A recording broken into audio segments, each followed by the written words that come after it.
সাল্লাল্লাহু আলাইহি সাল্লাম রক্তই রক্তিত হয়েছিল, উহুদের যুদ্ধে রক্তই রক্তিত হয়েছিল রাসূলুল্লাহ সাল্লাল্লাহু আলাইহি সাল্লামের ঘরে।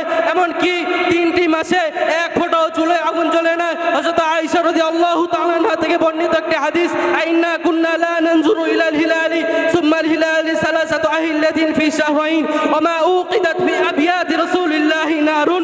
3টি মাসে 3টি চাঁদ উঠেছে, 3টি সূর্য ডুবেছে, 3টি চাঁদ ডুবেছে, একটি দিনের তলেও রাসূলুল্লাহ সাল্লাল্লাহু আলাইহি সাল্লামের ঘরে এক ফোঁটা চুলে আগুন জ্বলে নাই। ছাত্র ভাই, হাশরের ময়দানে ইব্রাহিম আলাইহিস সালামের মতো নবী আল্লাহ রাব্বুল আলামিনকে বলছে, আল্লাহ জানি আমি আপনার বন্ধু, আল্লাহ আমি জানি আমি আপনার খলিল, তবুও মাওলা আমার বড় ভয় লাগে। রব্বি লা তুখজিনি ইয়াওমা ইউবআসুন। রব্বুল আলামিন কিয়ামতের দিনে আমার হিসাবটাকে সহজ করে দেবেন। রব্বুল আলামিন কিয়ামতের দিনে আমাকে বেইজ্জতি করবেন না। প্রিয় ছাত্র ভাই, রাসূলুল্লাহ সাল্লাল্লাহু আলাইহি সাল্লামের মতো নবী যিনি আল্লাহ রাব্বুল আলামিনের কাছে 5 ওয়াক্ত নামাজের পর একটি দোয়া করত, আল্লাহুম্মা হাসিবনি হিসাবান ইয়াসীরা, যে রব্বুল আলামিন বন্ধু আমি আপনার, তবু আমার বড় ভয় লাগে। রব্বি লা তুখজিনি ইয়াওমা ইউবআসুন। প্রিয় ছাত্র ভাই, মহান রব্বুল আলামিন প্রতি নামাজের পরে, প্রতি 5 ওয়াক্ত নামাজের পরে দোয়া করতেন, আল্লাহুম্মা হাসিবনি হিসাবান ইয়াসীরা, যে মহান রব্বুল আলামিন হিসাবটা কিয়ামতের দিন আমাকে সহজ করে দেবেন।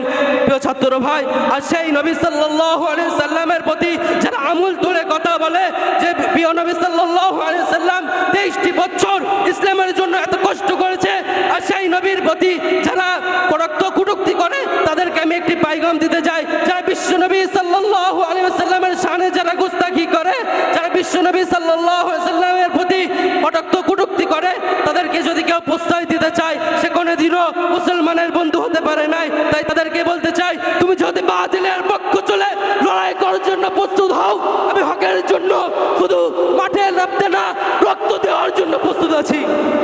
প্রিয় ছাত্র ভাই,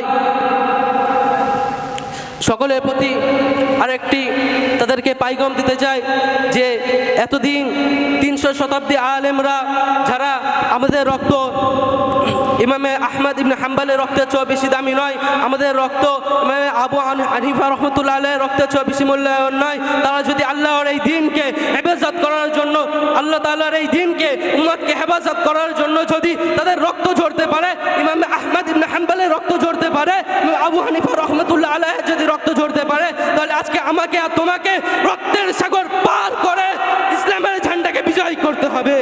স্পষ্ট ঘটনা হলো, নবীর দুশমনের কোনো ধর্ম পরিচয় নাই,